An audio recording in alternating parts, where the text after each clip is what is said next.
What if pinakain ka ng jowa mo ng live sisiw? Hi, I'm Stephen and this is the Architecture of Cinema featuring Mallari.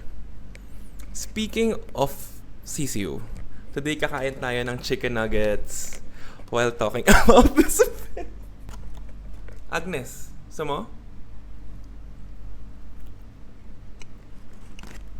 Sarap. Mallari, directed by Roderick Cabrido, is a horror thriller that unfolds across three timelines: 1812, 1948, and the present, following the cursed Mallari bloodline. In 1812, Father Severino Mallari, played by Piolo Pascual, becomes the first recorded Filipino serial killer, murdering dozens in a desperate attempt to heal his ailing mother. In 1948, his descendant John Ray struggles with the lingering effects of his family's dark past. While in modern times, Dr. Jonathan Mallari, also played by Piolo Pascual, searches through his family's occult history to save his dying fiancée Agnes, played by Janela Salvador, only to risk repeating Severino's bloody path. The non-linear narrative explores generational sin, possession, and the price of saving loved ones, with strong supporting roles from JC Santos, Elise Hoson, Gloria Diaz, and Mylene Dizon. This movie is layered, to say the least. Is it a horror film? Is it a thriller? Is it a murder mystery? Or is it a historical fiction? I don't know. My first hot take in this video is that I think this film could have been better off as a TV series. But that's just me. Let's talk about the architecture. The way that the movie shows us the changing of times, because it's a time traveler movie as well, is through costume design, color grading, ethno-linguistics, but also architecture. Specifically with this one wall in the Mallari house, where we can see how it looked like in the 1812, 1948, and 2024. So before the very first iteration of the house, it was just an altar with like wood paneling and saints. In 1948, this was the American period in the Philippines. So they had like wallpaper, bookshelf. And then in 2024, it's basically the dilapidated version of the 1984 wall. It still has the bookshelf, but now it's like like wallpaper, but like it's a blank wall. I don't know. It's a great way of separating timelines and telling us a story through set design. However, from a history of architecture perspective, wallpaper isn't actually used in the Philippines. Even today, we use it in some places like hotels maybe. But for Filipino houses, specifically like traditional Filipino homes, we don't tend to use wallpaper because of the humid climate. It would peel off like within 2 years. It's just not feasible for us. But I understand that they want to make it look like American. They want to Americanize the set. So yes, sure, tacky wallpaper, go, very USA. And also without changing it too much, like how do we change this wall with like, because that's the thing of that wall. There's something behind it. There's a secret behind it. So it needs to change, but not too much. Okay, next. Now that we discussed the wall, I want to discuss like the house in general, the Mallari house in general. The main premise of the film was Jonathan, played by Piolo Pascual, was looking for a secret room. Siguro yung bubog ko lang sa part na to is, it wasn't that hard. Jonathan, kumuha ka ng papel, ng ballpen, maybe ruler. Just sketch it out. It's not that hard to find.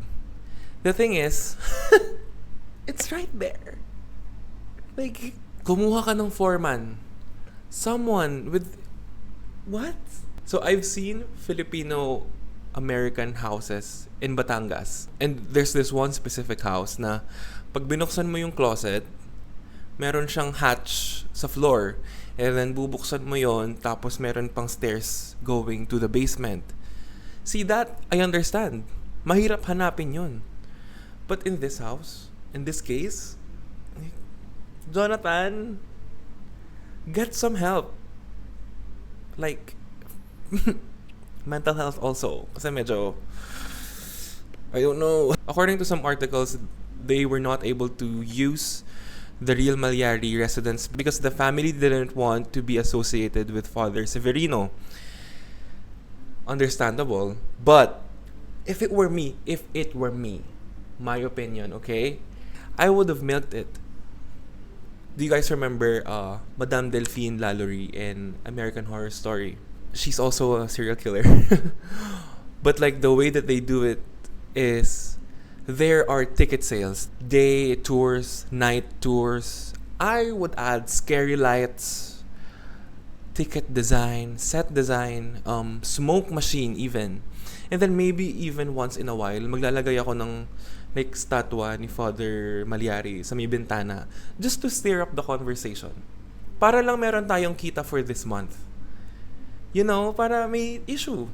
I feel like if ako yung Severino family, I would understand na I don't need to forget the past. I would need to rebrand my house. Like but that's just me. But you know, if the Mallari family wants to hear me out, maybe I'm open. Let's do this. Okay, next is the modern day parish church.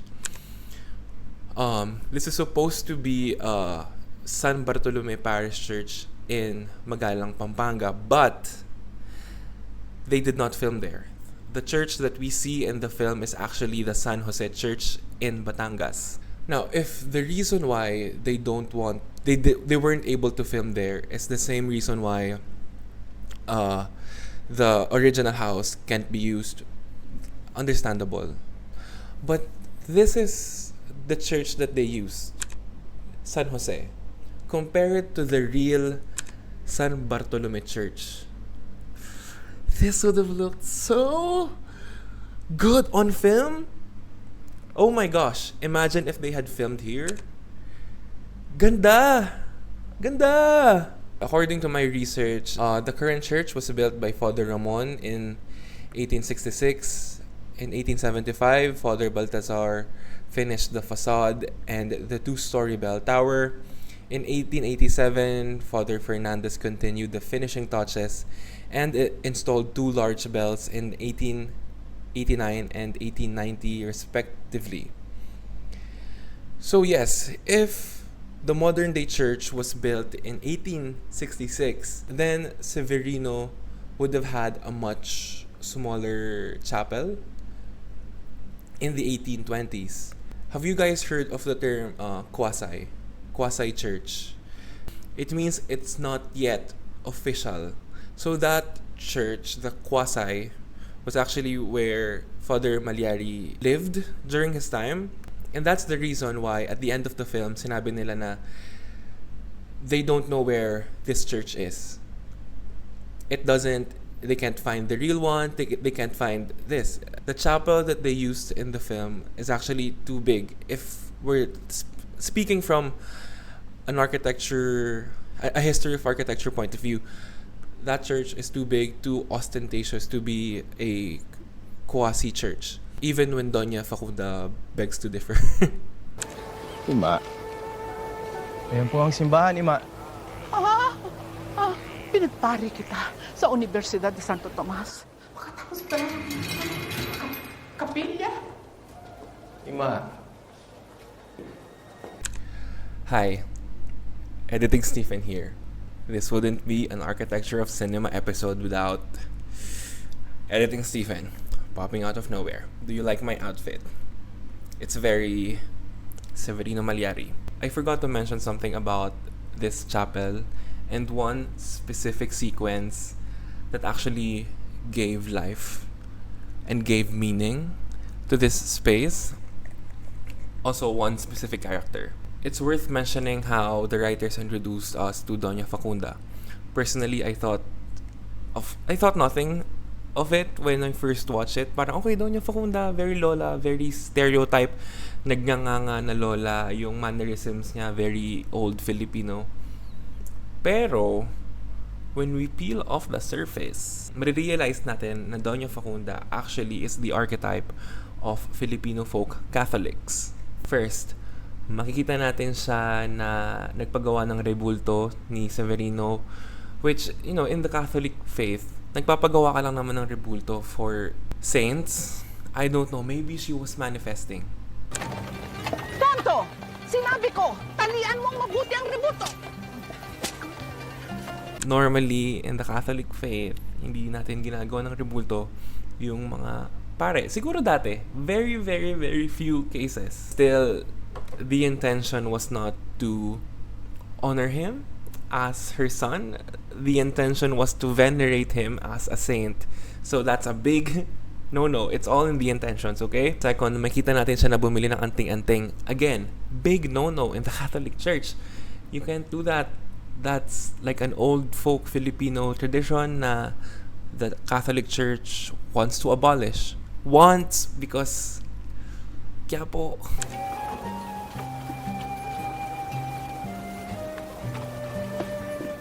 Ima! Iho! Salamat sa Diyos at Third sign is yung pagdura niya ng nganga.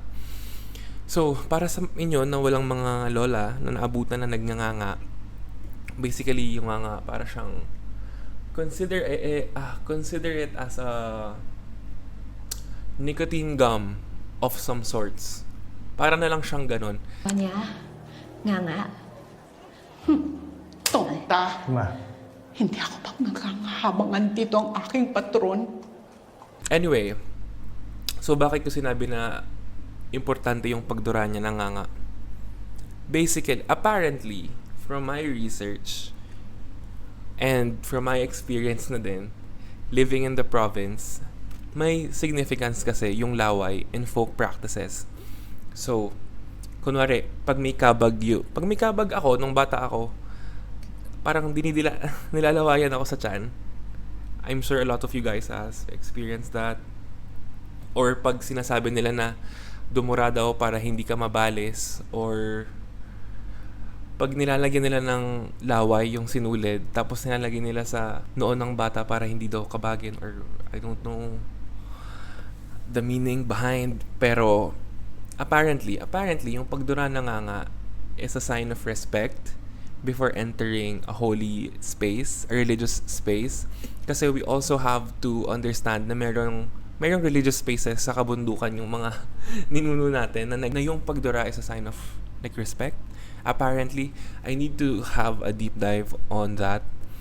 But yeah, and once she entered the church, bigla siyang nagsiyaw ng pandango sa ilaw, which actually came from the Spanish fandango.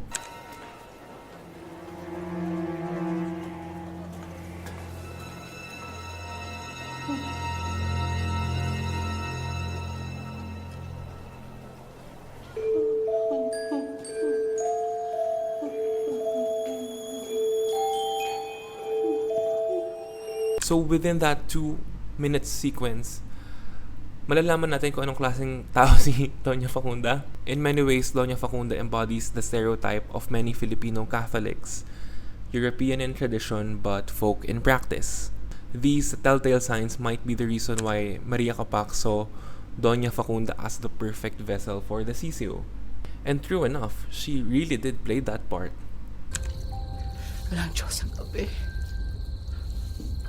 Walang Diyos sa gabi. Walang Diyos sa gabi. According to some articles, it took 4 years for the film to be made and took place in various historical sites in the Philippines. A village set in Lipa, Batangas was also specifically done for the film since no location owner in the area where the historical Mallari lived gave their consent due to sensitive topic tackled in the film. 80 million pesos was spent in the production of the film, which is also made to meet the standards of the distributor Warner Brothers. And this is some photos from behind the scenes. Honestly, I wish I could go here. Does anyone know kung pwede pa puntahan yung lugar na to kasi I would love to visit. They did such a good job. The proportions, the finishes.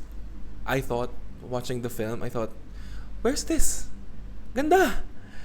Bakit hindi to sikat na wedding venue of some sort? Kasi solid, maganda siya. Okay, and lastly, Isla de Hospicio. This is not directly related to the film, but it is a key aspect in the life of the real Padre Severino Mallari. Mallari contracted an unknown illness sometimes in 1826, which led to an attending priest who looked after Mallari finding the blood-stained personal belongings of his victims in his home.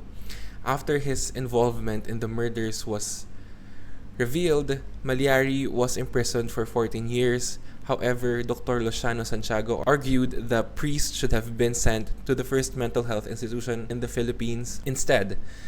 Santiago might have been referring to either Hospicio de San Jose or San Lazaro Hospital. In 1840, the Spanish colonial government executed Mallari by hanging.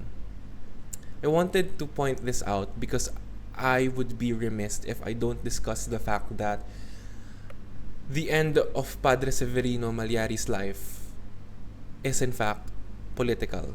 Yes, he is a murderer.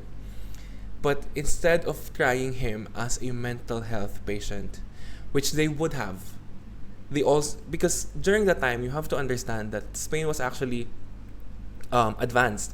They have Hospicio de Inocentes, which means hospital for the innocents, where people with the, cases like Severino Mallari would have stayed there in this hospital, but instead he was tried as a murderer.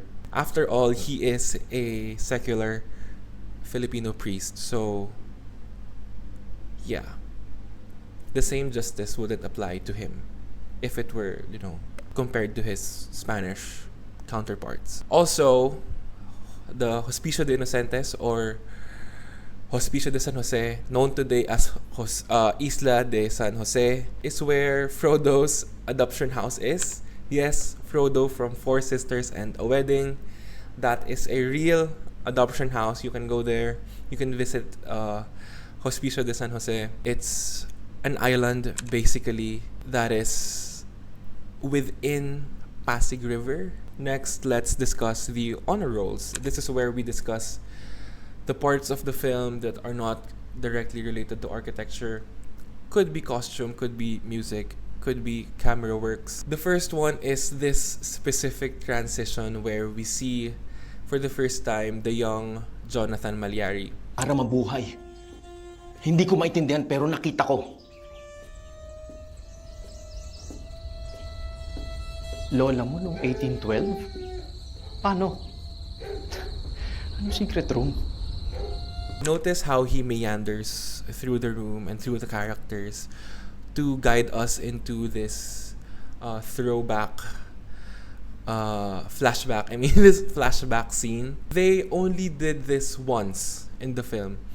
And personally, sana naging ganito lahat ng transition. Tuwing nagta-time